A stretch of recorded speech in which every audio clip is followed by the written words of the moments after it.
Muito bem, voltamos com a resposta da interatividade e a resposta correta é a alternativa E, é a diferença entre os benefícios e os custos avaliados pelo cliente, considerando as alternativas percebidas. Vamos sempre, entender que valor percebido, tem aquela relação entre a expectativa e o que ele efetivamente recebe, Então, a diferença entre os benefícios e os custos, avaliados pelo cliente. Então, essa é a resposta correta. Perfeito? Então, vamos lá. Então, vamos continuar um pouco falando sobre as questões de orientações das empresas, tá? E alguns modelos de marketing dentro da empresa, eles são importantes de serem tratados aqui. O primeiro dele é o conceito de marketing integrado, que visa a elaboração de programas que integrem todas as atividades da empresa para criar, comunicar e entregar valores aos clientes. Observe que pode parecer estranho a gente falar de marketing integrado, falar assim, bom, mas será que a empresa não junta tudo isso? Muitas empresas, às vezes, não. Às vezes, o produto é feito num local, A área de marketing, muitas vezes, ela só é responsável por uma parte desse processo de criar, comunicar e entregar valores, não todos.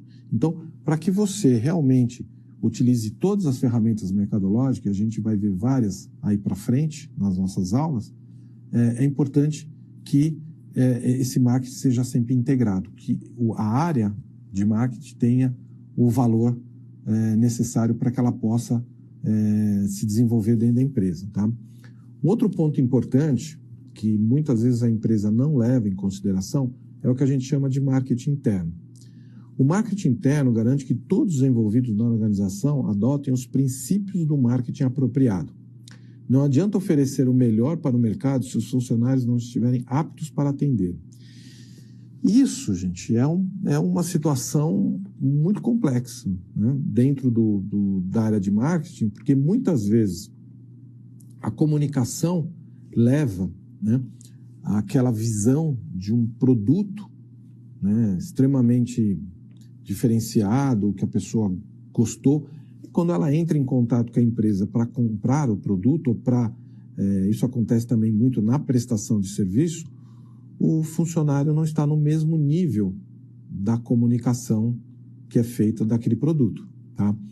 Observa que o marketing interno é uma característica interessante porque ela não está sob a administração do gestor de marketing, As outras áreas da empresa, a área de atendimento e tudo mais, ela não está dentro da área, dentro dessa gestão. Então, é importante que a empresa adote esse conceito, de marketing interno, para que todas as áreas que tenham contato com o consumidor, com o comprador do produto, estejam entendendo a comunicação, estejam entendendo o posicionamento de mercado da empresa e possa responder à altura as características, no momento, no contato de compra, na hora de efetuar a compra. Porque observe o seguinte, por mais que você goste de um produto ou queira um produto, se você não tem um atendimento adequado, talvez até você compre o produto porque você necessita dele naquele momento. Mas será que você vai repetir a compra? Será que a experiência de compra foi satisfatória? Então, essa é uma característica muito importante que tem que ser levada sempre, nas suas estruturas de marketing, tá? E aí a gente passa para um outro viés que é o marketing de desempenho. O marketing de desempenho ele dá muita importância à imagem institucional, o que agrega valor à marca e, consequentemente, transmite confiança, quesito fundamental para as relações comerciais. A preocupação social não é mais uma utopia, sim uma realidade que deve ser encarada por uma empresa de qualquer porte. Então, quando a gente fala de marketing de desempenho, nós estamos falando de resultados que tragam reflexos importantes à imagem institucional da empresa, que agregue valor à marca e transmita confiança.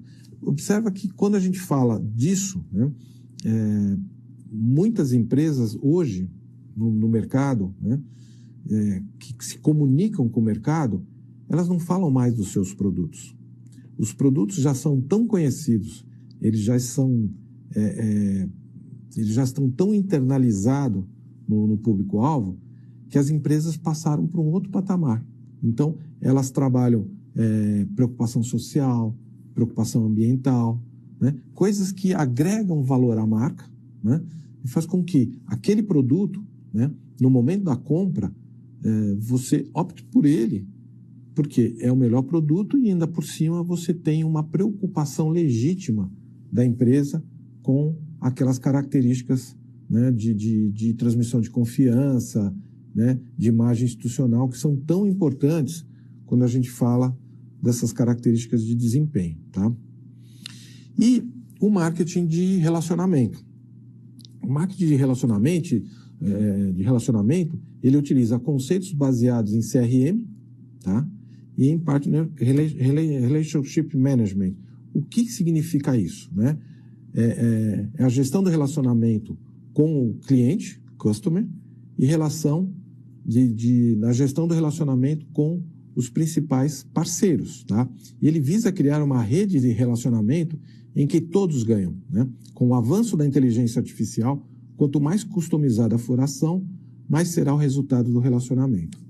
E aqui eu coloquei inteligência artificial, né, e internet e tudo mais, porque isso realmente tem mudado, né? E nós vamos ver na nossa última unidade um destaque sobre marketing digital. Não que ele se destaque pela sua característica em si, mas o uso da tecnologia, ela transformou muito toda a área de marketing, né? Porque você consegue se relacionar, identificar o público, trabalhar aquele público, né? Saber exatamente quais são as características, tudo isso através da coleta de dados, né? E hoje a utilização da inteligência artificial para você analisar uma série de situações e com ela poder se relacionar melhor com o seu consumidor. Essa massa de dados, esse Big Data, né, que hoje as áreas, especialmente as áreas de marketing, trabalham, ela consegue, né, através do uso da inteligência, determinar procedimentos. E com isso você consegue, muitas vezes, se relacionar com o seu consumidor, propondo coisas que ele talvez gostaria de receber, gostaria de ter, de acordo com o desenvolvimento de algumas estratégias, tá, digitais. Isso é muito importante, né? Isso vai fazer muita diferença e essa estratégia de relacionamento ela é usada por muitas empresas, né, que prezam essa característica da tecnologia. Tá?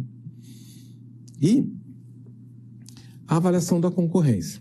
Bom, a concorrência, como eu disse lá no microambiente, né, ela é fundamental. A análise da concorrência ela é fundamental. A comparação para identificar pontos fortes e pontos fracos, ela é muito importante, né? Então, o que eu coloco aqui? Os concorrentes devem ser monitorados constantemente para que a empresa se mantenha competitiva no mercado, tá? E as forças competitivas, né, que a gente pode trabalhar, você tem a ameaça de novos entrantes. Então, observe o seguinte, aqui a intensidade de cada um. Quando a gente fala de ameaça de novos entrantes, é assim, as barreiras para a entrada de novos concorrentes, ela é alta ou ela é baixa? Se for baixa, ou seja, entra qualquer um nesse setor, o seu setor é altamente competitivo. E isso faz com que exija mais de você, né? Você vai ter que ser um profissional de marketing muito mais elaborado para poder atender, né, trabalhar nesse nível de competitividade. Se ele é alto, ou seja, é difícil de entrar, né? Você pega ali um exemplo, por exemplo, companhias aéreas, né? As barreiras de entrada são altíssimas, tanto que nós temos pouquíssimas empresas aéreas no país, tá? Então, essa característica de novos entrantes em determinados setores, ele é muito importante para a gente avaliar o nível de concorrência. Produtos substitutos. Muitas vezes a gente descobre quando já passou, né, o momento correto de que o nosso produto foi substituído por outro e a gente praticamente nem sabia. E o nosso produto simplesmente morre, né? Ele sai do mercado porque alguém descobrir uma forma diferente de fazer a mesma coisa que a gente faz hoje, né? Então, isso é um ponto importante, né? A análise dessa ameaça. A intensidade de disputa entre os concorrentes, né? Se o pessoal trabalha muito com estratégia de preço, redução de preço, uma série de coisas. E depois você tem duas áreas que são importantes, que é o poder de barganha do fornecedor e o poder de barganha dos compradores, tá? Então, se o fornecedor, né, ele tem muitos compradores, ele tem mais poder de barganha, ou seja, você não vai poder negociar tão facilmente com ele.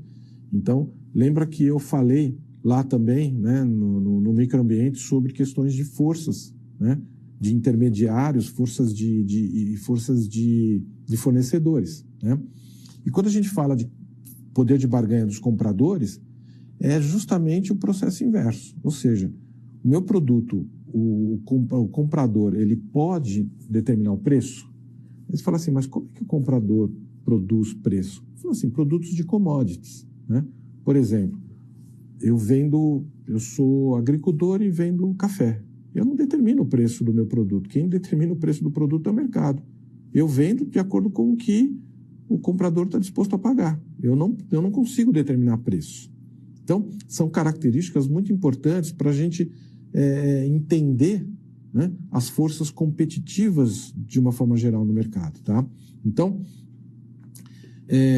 para competir no mercado, muitas instituições adotam o benchmark. O que é benchmark? É copiar as melhores práticas dos concorrentes, tá?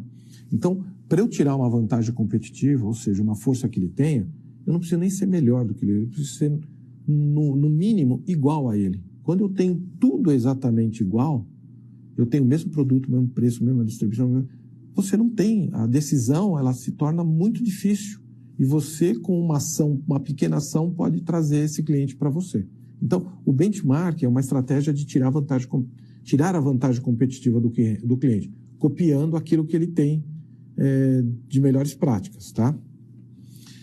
E aí a gente volta para aquela característica, né, do business to business. O marketing aplicado ao setor empresarial terá que levar em consideração o sistema de sua oferta, por se ele se baseia em um bem produzido, ou seja, que passa por transformações durante o processo.